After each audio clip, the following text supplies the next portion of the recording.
So I'd like to open with the question of what does the holiday of Chanucá symbolize for you? In my eyes, yes, from your approach, it is, I would say that this is the first spiritual ascent.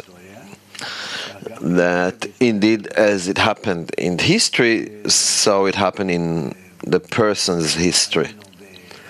As we were under the the governance of the Greek Empire, of the Greek, which is a great klipa that doesn't let us to feel spirituality. What is a klipa? A shell. A shell is a spiritual bad force that limits our awareness and doesn't allow the person to feel the general force of nature that governs us, that directs us in our development, called Creator, Boe.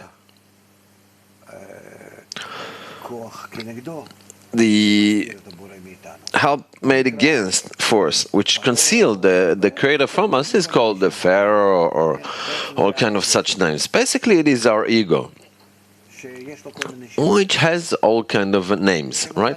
Its general name is the evil inclination. Evil inclination meaning that I think about myself, that I'm constantly focused within me, and once I start to fight against it, and instead of constantly thinking about myself, to also think about the others, then here I begin to feel to what extent my ego is strong, and it elevates and ascend and doesn't allow me to connect with the friend or with the others, to come to consideration, connection, moreover coming to the love of others, as it is written, love thy friend as thyself. About that, there's nothing to talk even about. And that general force, which disturbed me from coming to it, divides into different types of forces. At times it is appearing as a foreign materialistic force called Pharaoh, and at times it appears in a foreign spiritual force called Greece, or the Greek, which were more in a spiritual governance over the people of Israel. Can you elaborate a bit? What's the difference between the force, the exile of Egypt, and the exile, say, of Greece? Well, we weren't in exile, but there's exile here within the land of Israel. What does the force of Greece does, which you claim is a very strong spiritual force? The Greek didn't intervene with any of our businesses. They didn't demand of us change in our corporeal life. I wanted our spiritual life, meaning the faith, the religion, their statues.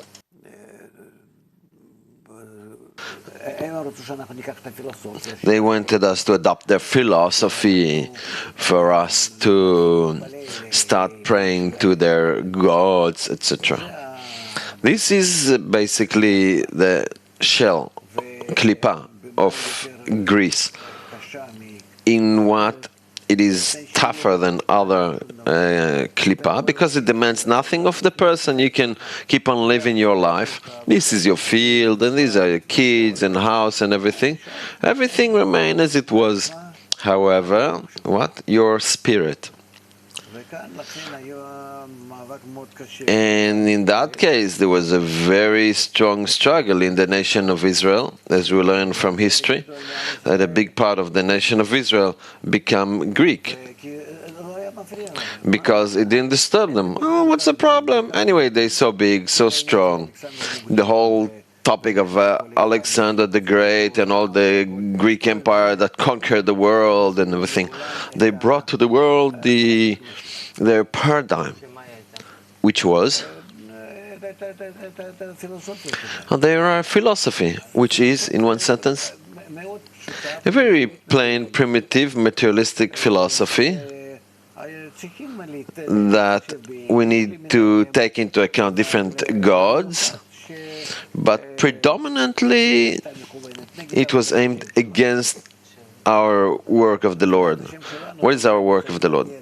Our work of the Lord means that I need to come to connection, to bestow, to love of others. Through the connection I find the connection between us, the special, unique force of nature called Boré, come and see, which is called the general force of love and bestowal that governs and manages the entire world. You can't draw it, you can sculpture it, you can't do anything out of it. We can only attain it within us through our inner development.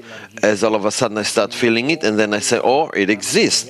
Why does it exist? Because I turn to be as a receiver, which receive it, perceive it, like a radio receiver that receive the radio wave that exists outside of it, and then it can say, oh, that frequency, that wave exists, because now I perceive it. Accordingly, one needs to turn himself into a receiver. Into what wave? The wave of love and bestowal.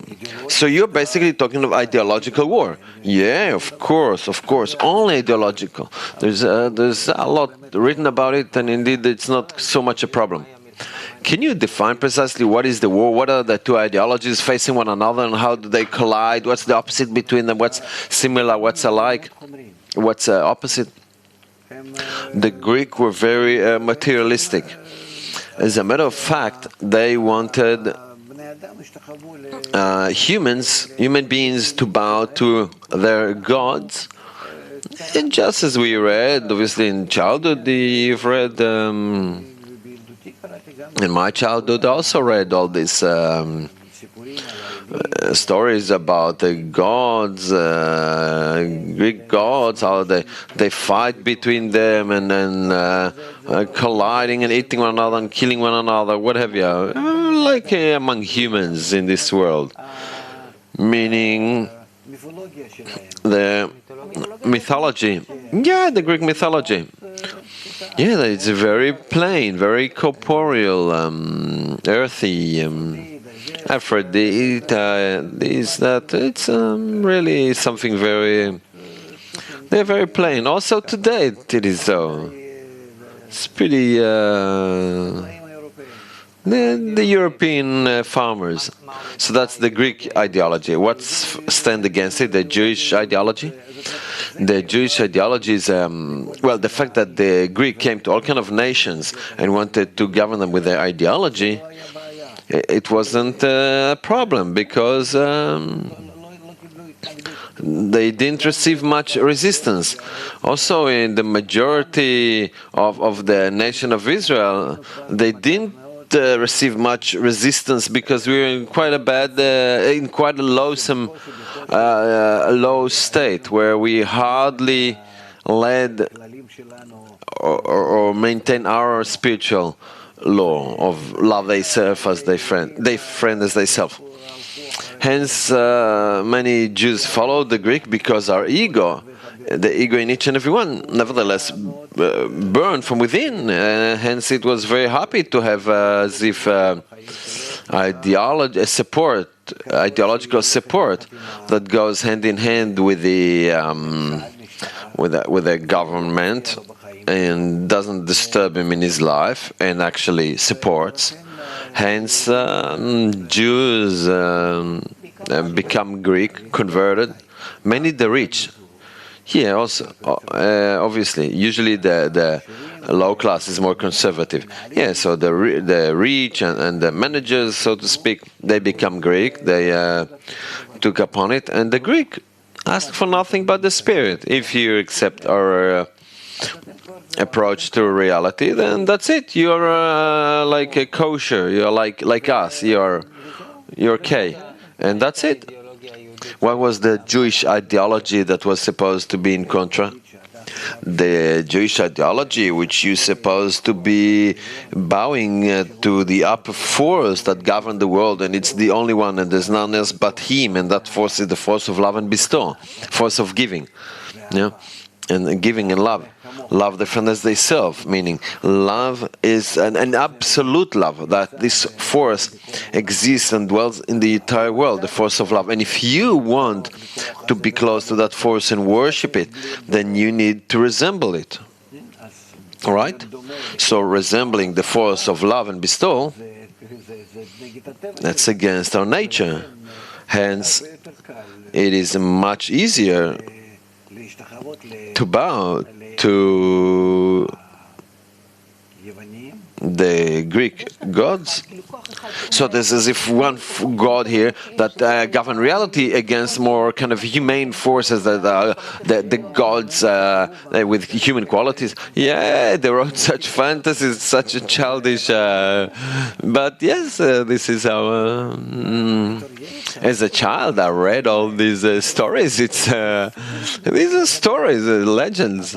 However, they believed in it, and they had they had their earthy fantasy was very developed in them, and they wrote entire romance about it, and the Jews accepted that, took upon it, and it was a ideological word that existed for a long time.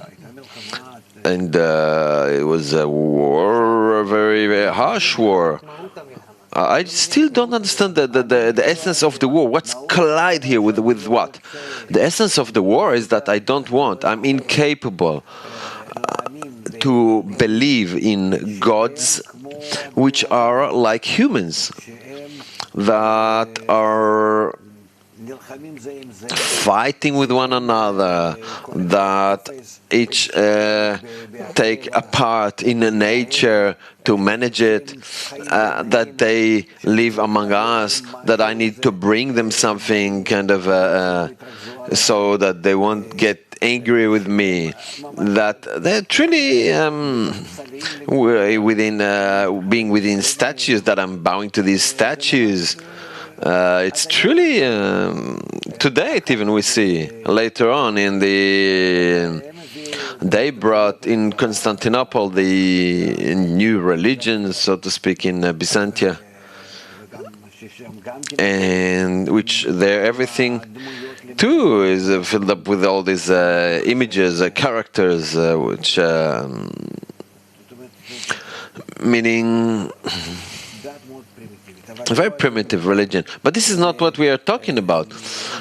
Rather, the Jews couldn't accept it. It was so in contra to our development that the great part of the nation of Israel, which was in that had the inner godly revelation, could not accept it. Hence came up the Maccabees, which are people who are part of the hierarchy of the nation, of the, like the leaders, spiritual leaders, and they organized the war.